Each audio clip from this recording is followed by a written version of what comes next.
Okay, so today we will progressively shift to from algorithm to other subjects where randomization plays a role. And so today we will discuss about things that are related to testing, property testing somehow.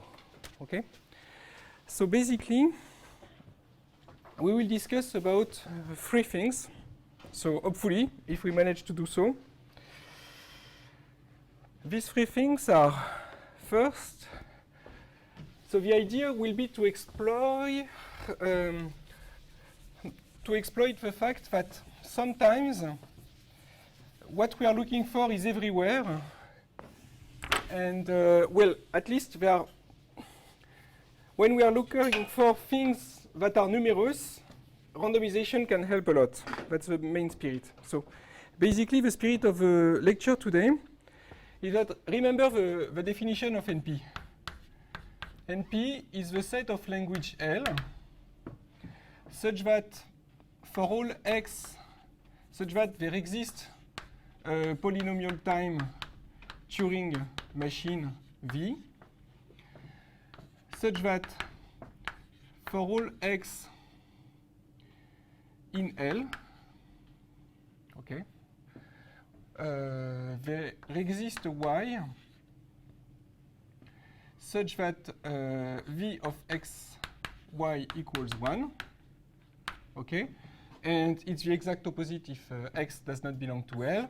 For all x not in L, for all y, v of xy equals 0, okay, where polynomial time is in the length of x, okay, in the length of the input. So this is polynomial time. Poly time in the length of x, okay? So basically, when we are trying to solve a problem, okay, when we are trying to decide whether this graph is free colorable or not, okay, we are looking for a solution y that we can verify in polynomial time. Okay, that's basically the spirit. So, in most NP-hard instances, the problem is that it is hard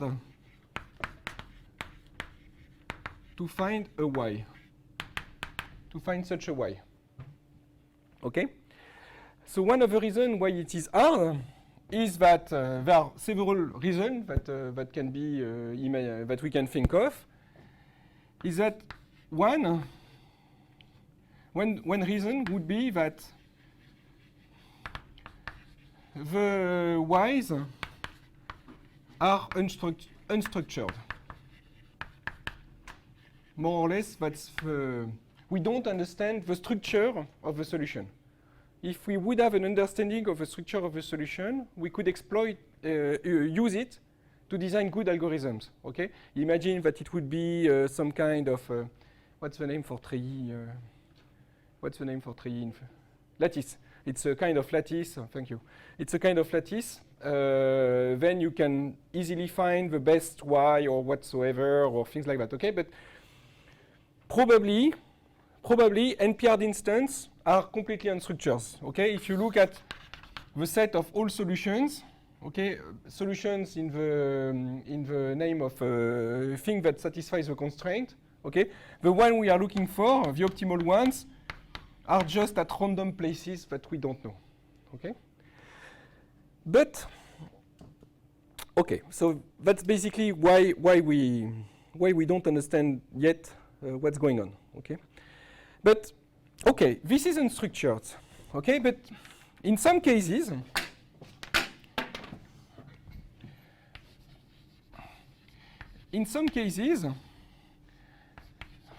the y may be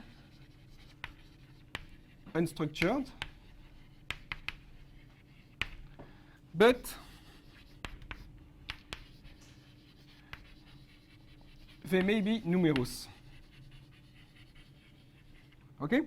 Now imagine that, okay, this is a really bad situation. Okay. There are very few y's, and they are unstructured, and there are very few of them. Okay, so we are screwed somehow. But imagine that, you know, there might be, the y's might be, they may not have any structure, but they might, imagine that they cover something like 10% of the space, of the search space are y's, okay? Imagine that 10% of the search space is y's. Then randomization will help a lot, okay? Because even if we don't understand the structure, randomization, one of the most powerful things in randomization is that you can select a random element in a set, okay? So what is the probability that a random element is a y? It's 1 over 10, okay? You try it 10 times, you get your y, okay? So this is typically, they may be numerous, okay? And in that case,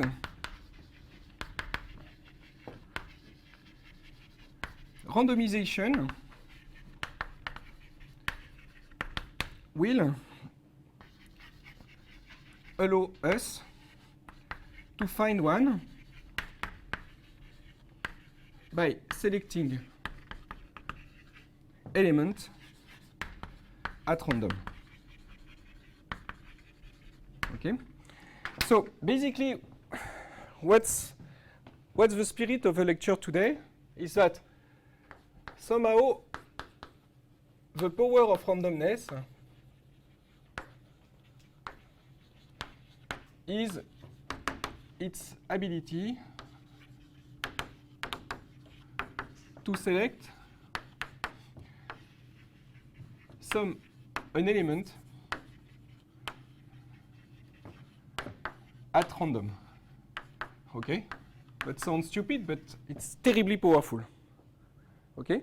Being able to select uniformly somebody, it's something that we don't know how to do other way than at random. Okay?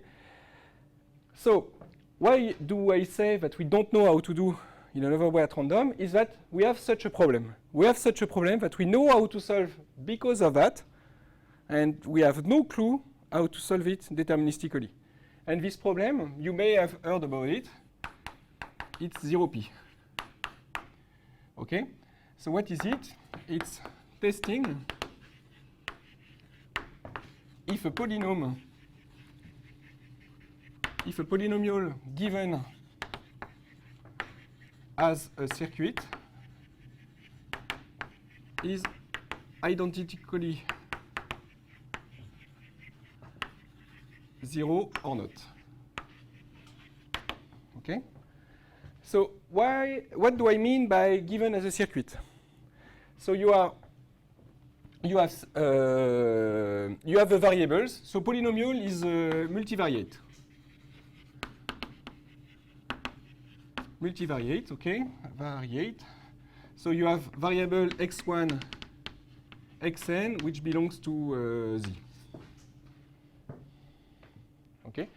You have variable x1, xn, which belongs to z. So these are nodes in the circuit. Okay. And you have gates, and you have other input nodes, which are constant. Okay, you have integers here. So this could be, we can imagine that we just have 0 and 1. This is enough. Okay, but we can have also whatever we want. Okay, so we have any integers. We have some integers. Okay, so for instance, 2, 3, 7. So these are the entry gates. Okay, and now what we have plus gates, minus gates, or we don't need the minus. As soon as we have -1, we just multiply by -1 and add. Okay, but we can have it, and the multiply gate. Okay, so for instance, let's say that we want to code the 27 x1 minus x3 x4 x3 x2. Okay. So this is given as 27 x1 multiply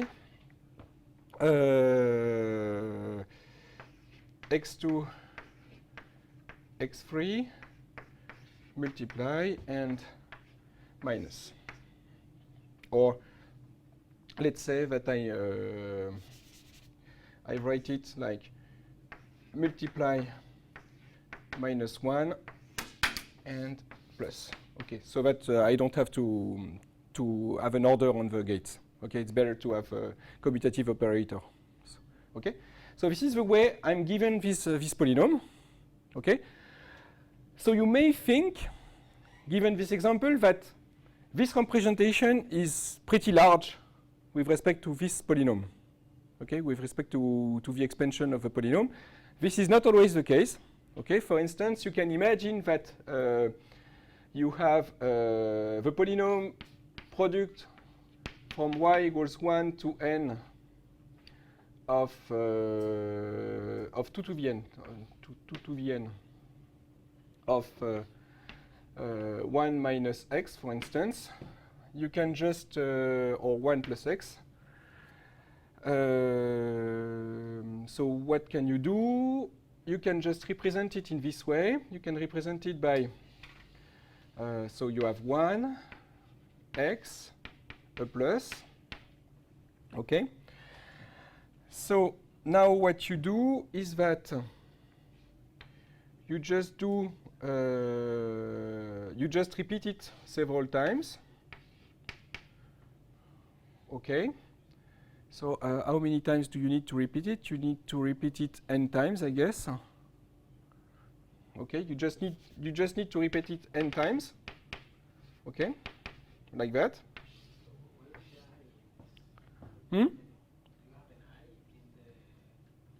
I don't. It's okay. Yes, you're right. 2 to the n. Okay. So let's write it this way. Okay. X to 1 plus x to 2 to the n. Okay. So I'm just making it n times. Okay. And now what do I want to do? I don't need to repeat it n times, by the way. I just need to multiply it here. So I get 1 plus x squared. Okay. So I get the square. So how can I write it in a compact way? 1 plus x. Now I multiply it by itself. Okay. And multiply it again by itself. So I do it n times. And I have here a circuit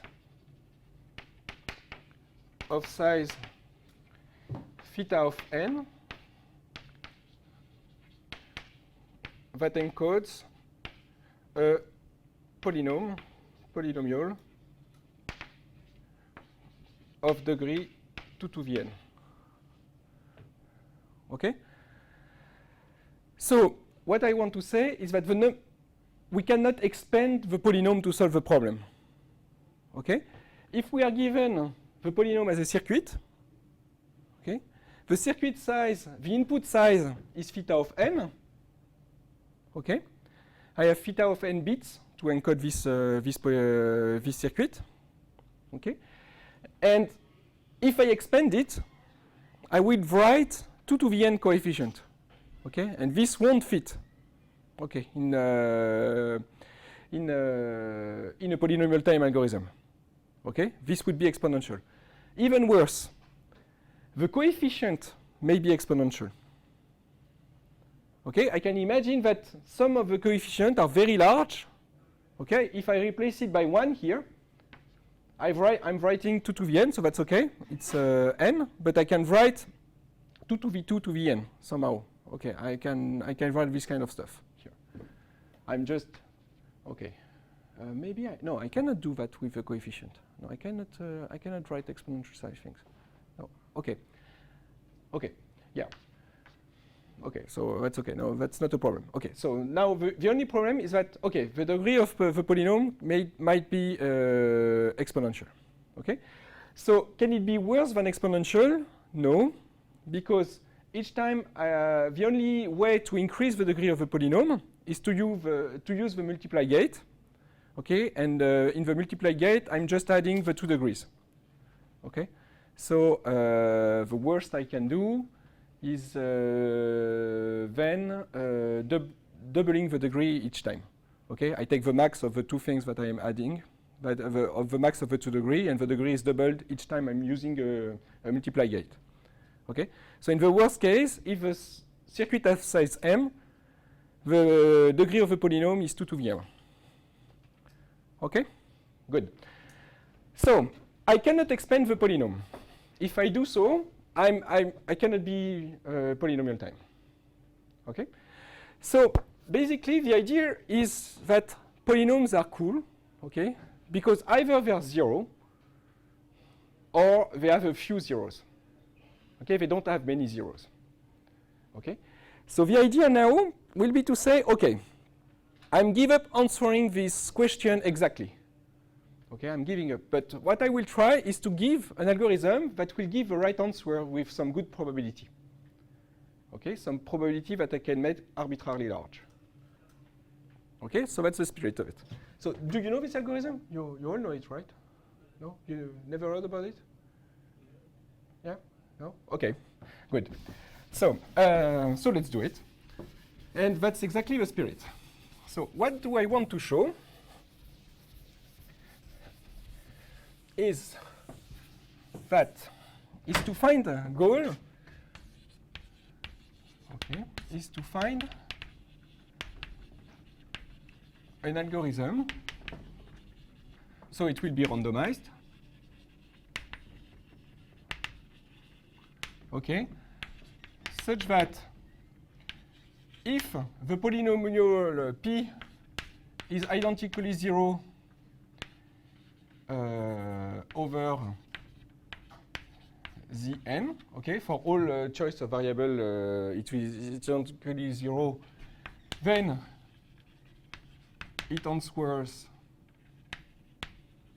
yes, the polynomial is 0, okay, and if p is non-identically 0 over the n, then the answer, the probability that the answer is no is larger than some constancy. Okay, some constancy. Okay? Do you agree with that? The goal? Okay, that's what we want to do. So the C here can be as large as you want, okay, because since we are using a polynomial time algorithm, okay, I can run it a polynomial number of times and make this C as close as 1 minus 2 to the minus m, where m is the size of the input, or m minus m to the C. I can replace it by that just by repeating, okay. And if the algorithm ever answers no, then I know that the polynomial is non-zero, because if it is 0, the only possible answer is yes. Okay. So if I repeat it, I'm just this probability increase exponentially. Okay. So I can get as close as I want to 1. Okay. So now, how to do that? So basically, recall the whys that we had before. A proof that P is non-zero is a y, okay, such that P of yi is non-zero. That's what we will use. Okay, and we will use the following lemma, which is known as the Schwarz-Zippel lemma, but it's just because it was used in in the 80s for the first time for this problem, but it's a much older thing. I mean, it's just a rediscovery of something. So what does it say? It says that, so, that if P is non-identically 0, okay, take a set S of integers, okay, and take a set S of integer, and if P has degree D, the probability over X randomly chosen in S, so Z to the n, sorry.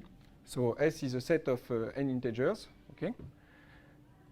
So the probability that given a X chosen randomly in S, uniformly and randomly in S, that P of X equals 0 is less than D over the size of S. Okay? So what does this mean? This means that the probability that P of X is different from 0, so that we have found a certificate, is larger than 1 minus D over S.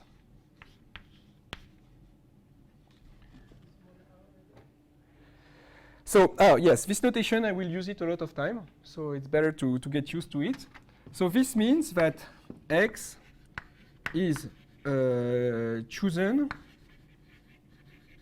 uniformly at random in S. Okay, so you choose X uniformly at random in S. Okay, so what is the situation here? These guys, the X for which P is different from 0 are the guys that we are looking for. This is the proof that the polynomial is non-zero. Okay, and what does this theorem tells us? Is that at most proportion D over the size of the set of the points are not certificates that the polynomial is non-zero. Okay, so you have a lot of them. Okay, we don't understand their structure, by the way, but we know that there are a lot. Okay, so you can, given this lemma, you can immediately deduce an algorithm, almost immediately, because we just select a random point here, and we check that the result is non-zero, and then if a set that we've selected to, in which we've selected is large enough with respect to the degree, so what we know is that D, we've just seen it, is less than 2 to the m. Okay, D is less than 2 to the m. So we just choose S as the set of integers 0, 2, for instance, 10 times 2 to the m, to the n. Okay, somehow. M is the size. M is the size of the circuit. So we know that the degree is less than 2 to the m if m is the size of the circuit, and n is the number of variables.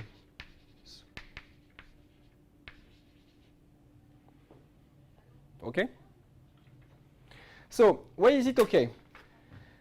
This is theta of m bits, so it's polynomial.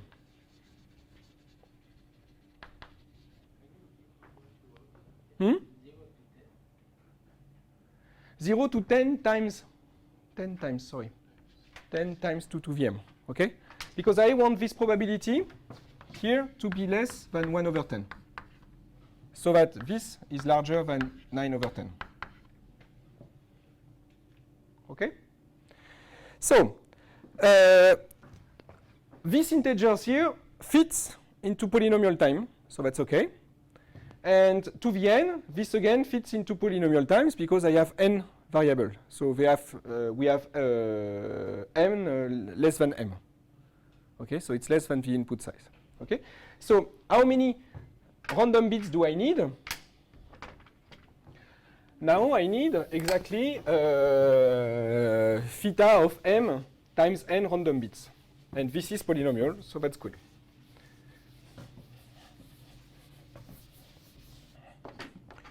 Okay, so the algorithm uses theta of m times n random bits.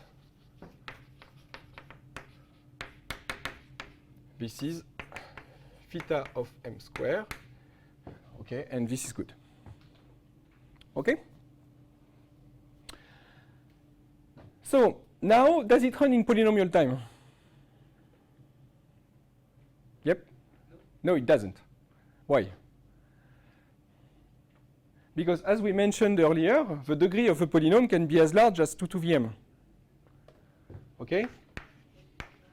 But the degree of p, okay, can be as large as 2 to the m.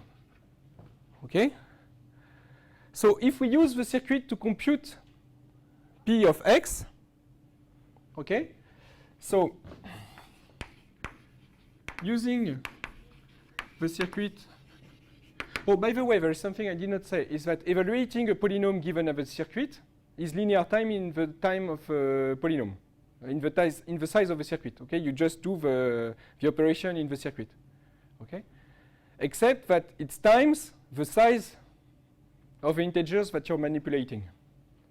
Okay, so the problem is that using the circuit to compute p of x may generate numbers of size of as large as what? As large as the maximum value of in S 10 times 2 to the m to the 2 to the m. Okay? And this number, it's theta of 2 to the m bits long. Okay, it's even larger than that. It's at least. So it takes an exponential time to write them, even just to write them. Okay, so this is bad. So do you have any clue on how to solve this issue? Use a modulo. Okay, we will definitely compute using a modulo. So we will compute it. P of x modulo something, so that we maintain the size reasonable. Okay? So modulo what?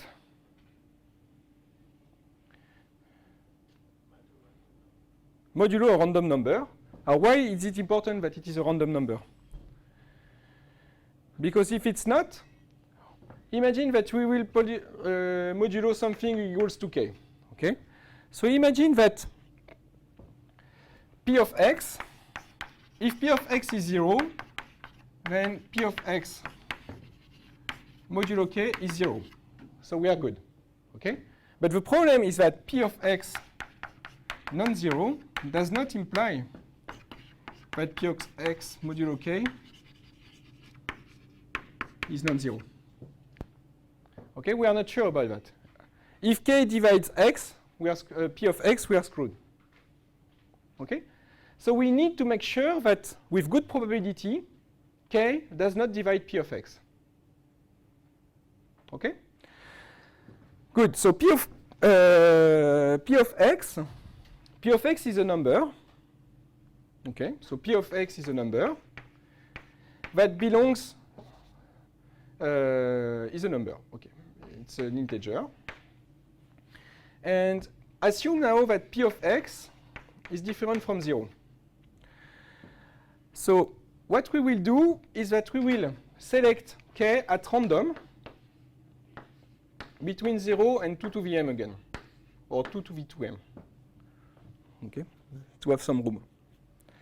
Is it the correct value? Yep.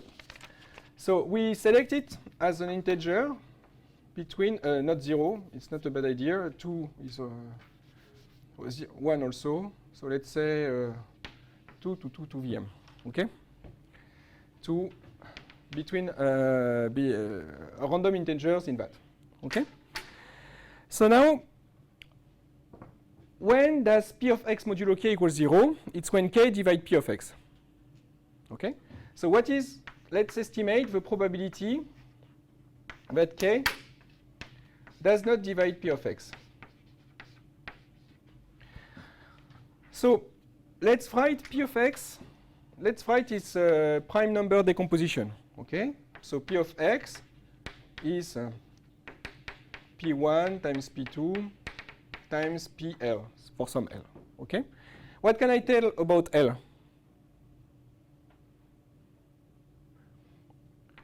L is less than what? Something crude, a crude upper bound. Yeah, less crude. How many prime numbers can I have? Every prime number is larger than 2. Okay, so I cannot have more than log 2 of px, okay, which is less than 2m. Okay, so this is crude. Huh? It's clearly we can do better upper bound. Okay, so that's it. So as long as k is a prime number is larger than the probability that k is prime and not p1 and is not part p1, p2, pl. Okay.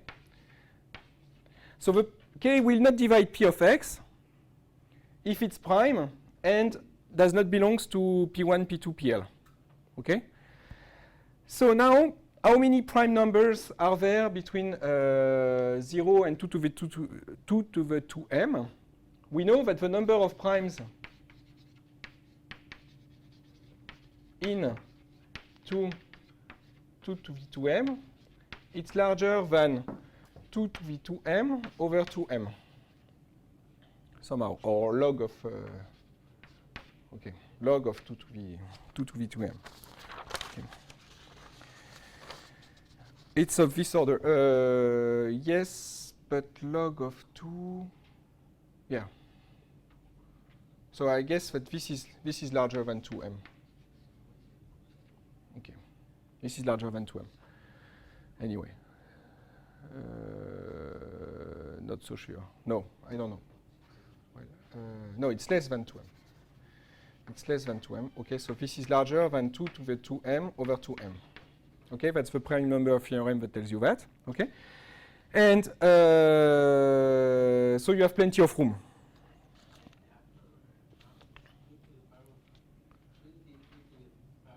Two to the 2 times m.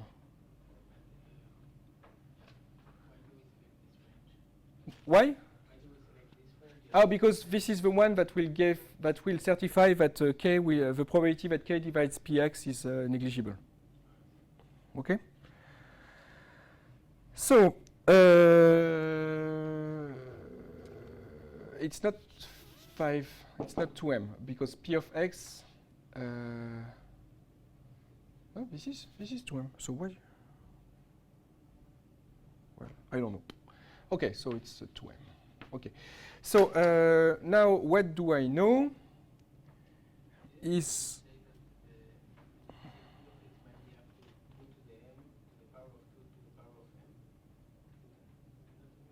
what? Yes, but I'm computing everything modulo. Oh, sorry. Modulo. Yeah, you're right. Yeah, sorry. Yes, you're perfectly right. You're perfectly right. The log of p of x is not that. Okay, the log of p of x is 2 to the m times log 2 Yes, you're perfect. There was something wrong. Thank you. Then 2 to the m times log 2 of 10 times 2 to the m. Okay, and this is clearly less than. It's better to look at your notes. 2m, 5m to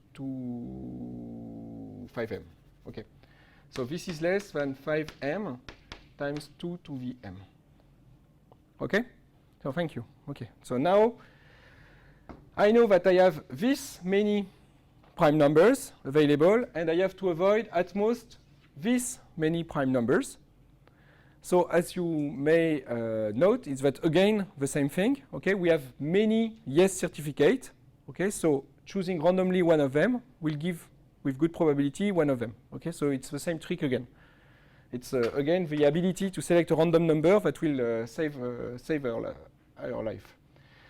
So now what's the probability that k does not divide p? It's larger than 2 to the 2m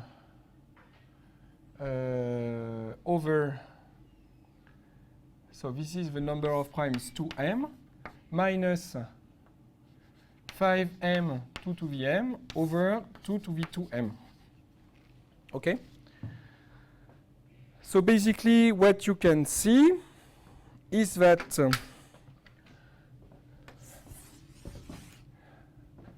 the probability that k does not divide p of x is larger than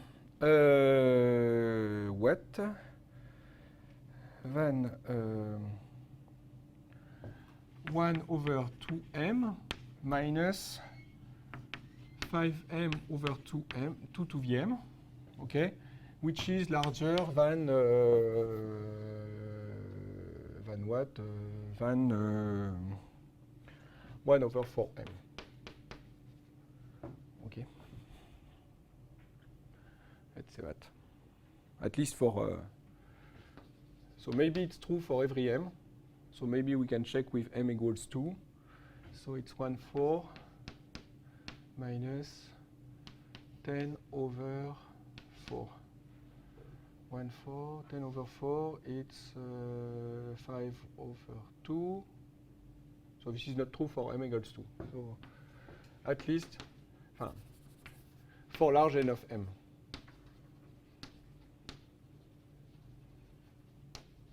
Okay. We don't care about the constant size, the circuits of constant size. Okay. So when I say for large n of m, this means that there exists a constant m0 from which, when m is larger than m0, then the property is true. Okay. Good. So now we have that. So this is 1 over 4m. So again, this is 1 over some polynomial in m. So I can just repeat this procedure for m times, and I have a constant probability to find the k that does not divide p of x. Okay, more precisely, the probability is 1 minus 1 over e. Okay, in that case. Good. So, assuming this lemma, okay, choosing S as 2 to the m, where m is the size of the circuit, I have a probability 9 over 10 to select the right x, and then a probability 1/2, no, 9 over 10, okay, 1/2 that this k does not divide p of x, if I repeat it to a number f. So what is the probability of success? What is the probability p here? The probability c here. My c here is 9/10 times 1/2. Okay, so it's about 9 over 20. Okay? So I get this probability. So for the curious that wants to know how we prove that, so when the degree is 1, this is clear. because you have at most d roots. Okay, so a polynomial with only one variable. Sorry, when the number of variable is 1, okay, you have at most d roots for a polynomial of degree d. Okay, so as soon as so if the worst case is when S contains all the d roots, okay, and the probability that p of x equals 0 is exactly d of over the size of S. Okay, so now if you have when you have more variables, the proof is by induction. Okay, you just do the induction over the number of variables, and you get this bound. So the proof is given in Wikipedia. So you just type that, and the proof is given in that. It's a beautiful result. Okay, so this algorithm is, as far as I know, which is not much, but the algorithm that we don't know how to de-randomize. Okay, you've seen last week that we could de-randomize some randomized algorithm using some techniques like conditional expectation. Okay, we may see other techniques later on. Okay, but this algorithm here, we have absolutely no clue how to de-randomize it. Okay, there was another problem like that before, which was testing primary testing if a number is a prime number. Okay, we had a very good and we still have a very good randomized algorithm. But it turns out that because this is really structured, okay, deterministic algorithm came up later on. Okay, the deterministic algorithm, I doubt it is ever used. Okay, everybody used the randomized algorithm because it's much faster and easier to use. Okay, the spirit is exactly the same. The fact was to find a certificate that your number is a prime number was very easy because there was a technique that was given by the Rabin algorithm that allows you to have a majority of, again, a situation where in the search space, the number of certificates were very numerous. Okay, so a randomized algorithm was giving you directly a proof that your number is prime. Okay, nobody had any clue how to de-randomize it. There was connection for the de-randomization with some conjecture in mathematics. Okay, so this is something that happens more and more often. That means that now the connections that we have between the hardness of approximations, they are tightly related with conjecture in mathematics. Okay, and that's why we have now these connections with mathematicians, and especially mathematicians that are getting interested into computer science. And so what was it? It was related with zero of zeta functions. Okay, if a zero of zeta function have some property, I don't know if they are all non-negative or something like that, or I don't know the result exactly. Then it turns out that we could tell something about the structure of this certificate, and what we could tell is that we could scan the log n first, the log p first. If we are given a p as an input, we could scan the log p first, and we were sure to find a certificate. Okay, so this was a way to tell that, given this conjecture over the zeta function, we had an information on the structure of the certificate, and we could de-randomize it. Okay, this is not the case here. Okay, this is not the case here for testing if a polynomial is non-zero. We don't have any clue. Okay, absolutely any clue. Okay, the only thing we know is that if we manage to de-randomize this algorithm, then some of the problems we know are hard. That means that we cannot approximate. We cannot give polynomial time algorithm. So what are these problems? I don't have it here. Okay. So basically, as far as I remember, it says the following. That means that if we ever manage to find a polynomial time algorithm for this problem, okay, if 0p end up being in p, then we have two types of catastrophe that can happen. Is that I think that either the permanent does not have any circuit of polynomial size, cannot be expressed as a circuit of polynomial size. Oh, let me check. I must have it here. So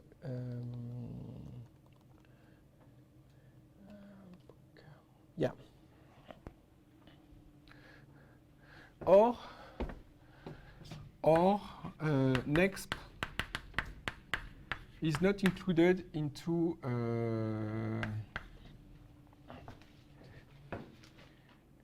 P over poly. Okay. So I don't know if you're used to this notation. This notation means simply circuits of polynomial size that use algebraic gates. Okay, so plus, minus, and multiply. Okay, and this just means polynomial size circuit. Okay, with AND and OR bits. Okay, so what does this mean? This means that if we ever show that 0 P can be de-randomized, then either we have, this is a huge class, okay? This is nothing shocking, okay? But the thing that this will imply that some hard problem exists. There are things that are in non-deterministic exponential time that cannot be expressed as polynomial size circuit, okay? And the permanent cannot be expressed as a polynomial size circuit. The permanent, okay, it's the same thing as the determinant, but you remove the signature, okay? So permanent is the proof that somehow formal calculus is hard, somehow. It's testing things. So what is the permanent of a matrix? It's simply the sum over all the permutation sigma of the product of the coefficient ai sigma I. Okay. For the determinant, you have the minus to the sigma, minus 1 to sigma, okay, the signature of sigma. And for the determinant, you can compute it, okay? You just use Gauss elimination. But the permanent, we have no algorithm, okay? We have a p-task to evaluate it, okay? That means something that can go as close as we want if we have 10,000 years before us, okay? But we can in polynomial time, okay, where the degree depends on epsilon. Okay, you can get as close as you want. But we don't have any polynomial algorithm. So why do we care about the permanent? The permanent is some kind of emblematic problem there, because basically every counting problem, so if you want to know the size of a set or something like that, can be expressed as a permanent. So the permanent is sharp P complete. That's what it means. It means that it's complete for anything that can be that it's related to counting the number of solutions of something in NP. Okay, that's so. And also, it's very important in statistical physics and in combinatorics in general, because you can express a lot of counting problem through a permanent. Okay, and sometimes it helps, sometimes it doesn't. Okay. So, by the way, why do we care about 0p? Alors, there is one motivation. It's because it's a problem that has a very easy randomized algorithm and absolutely no deterministic ones. But also, expressing things as polynomial is a very powerful tool. So I don't know if we will see it in these lectures. I mean, during these lectures. But basically, sometimes it helps to write a computation as a polynomial. Okay, so you replace your bit and you place variables at the end, asking, for instance, what you can write is write a sat instance. So you have sat in function sat phi of x. You can write it as a polynomial. P phi of x, and ask question about this polynomial. Okay, so testing this kind of stuff is really heavily related to important result in complexity theory. Okay, I don't want to enter into these details now, but that's the spirit of it. Okay, so good. Yeah. By the way, this is how we prove these kind of things. Okay, that's you use this kind of formula. Okay, so this was the first example of a case where you have a lot of certificates. Okay, So we will see another one that we may see later on again. I think that we will, but I'm not sure that we will have enough time. It's a very powerful tool that yield a very beautiful result. And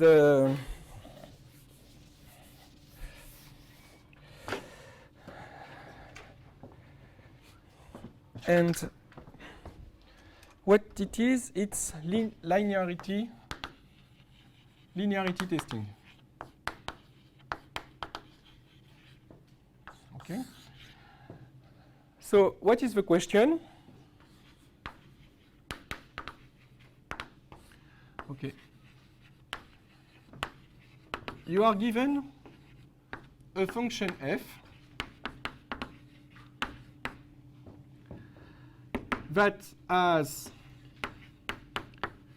n01 variable, okay? It's a Boolean function. And output 0, 1, okay? And output 0 or 1, okay? And the question is, so it's a Boolean function. The question is f linear? So linear in what space? Okay, so you see that as the Z2 vector space Z2 to Vn, okay, with plus. The plus is simply the XOR, coordinates by coordinates, okay? And this is the vector space Z2. Okay? So this vector space is also the hypercube, okay? But you put it a vector space structure on it. To understand what it means?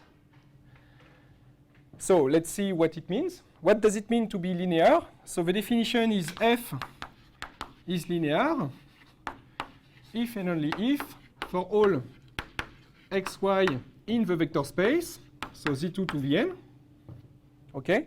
For all lambda in the related field Z2, f of x plus lambda y is f of x plus lambda f of y. Okay? So clearly, for lambda equals 0, this is true. Okay? So we just forget about lambda equals 0.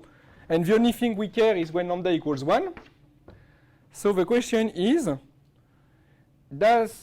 the case that for all x and y in Z2 to Vn, f of x plus y, so this is coordinate by coordinate, the vector f x plus y I is simply xi plus yi mod 2 in every coordinate.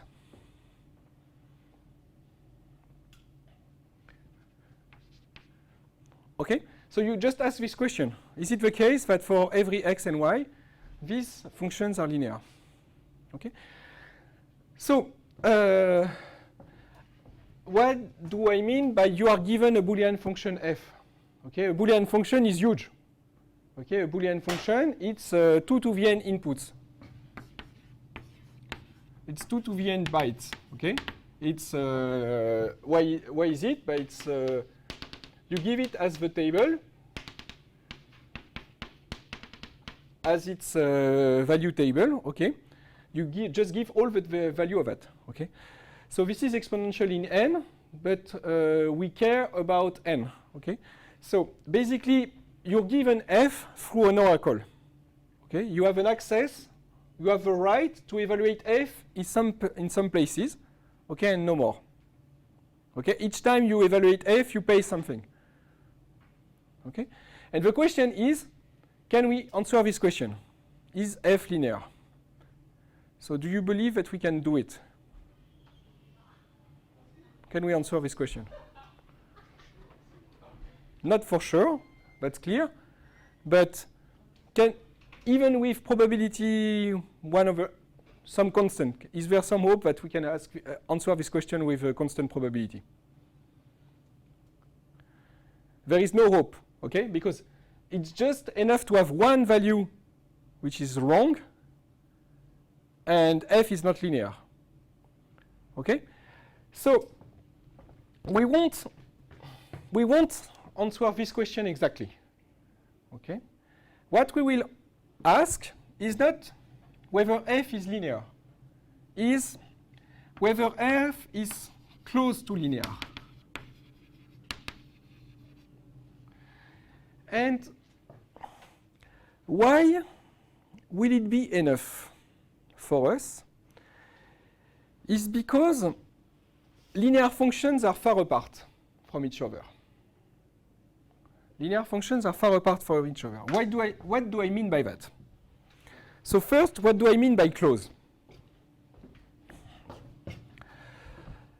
By close, I mean the following thing.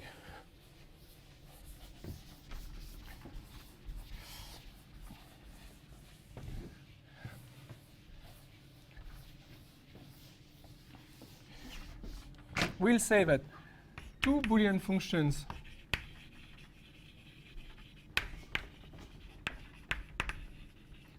f and g with n variables are at distance, so are row close. Yes, let's say are row close if the probability when you pick a random x in 0, 1 to the n that f of x equals g of x is rho. Okay, that's basically the percentage of x such that f and g agree on. Okay, so remember that the value of f and g is 0 and 1. Okay, so if they disagree, the result is 0 or 1. Okay, so this probability is also, so because I mentioned that, it's simply what? It's the probability that f times g. No, this it's too early. Okay, so we have it. Okay, yeah, we can write it also this way. Yeah, it's exactly the same as writing f of x plus g of x equals 0. Okay, because we are in Z2, minus is the same as plus. Okay, and so f minus g is the same as f plus g equals 0. Okay, so it's the same as the probability that f plus g equals 0. Okay, so if f is one close from g, if f equals g. Okay, that's the point, and f is 0 close from g if f equals 1 minus g. Okay, if they don't agree, if they disagree everywhere. Okay, so now the question is, first, how many linear functions do we have?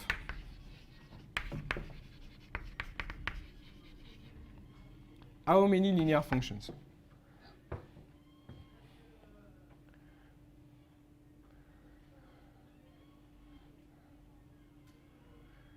So a linear function, so remember that this is a Boolean function, so the output is 0 or 1. Okay, so it's a linear form.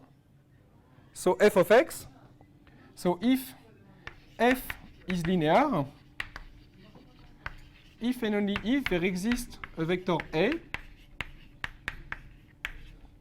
such that f of x is the scalar product of A with x. That is to say, the sum over I of AI xi. Okay? This A, I, what is it?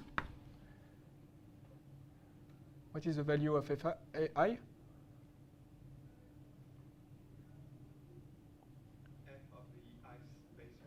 Yes, it's f of 0, 0, 1, 0, 0, where it's the IF position.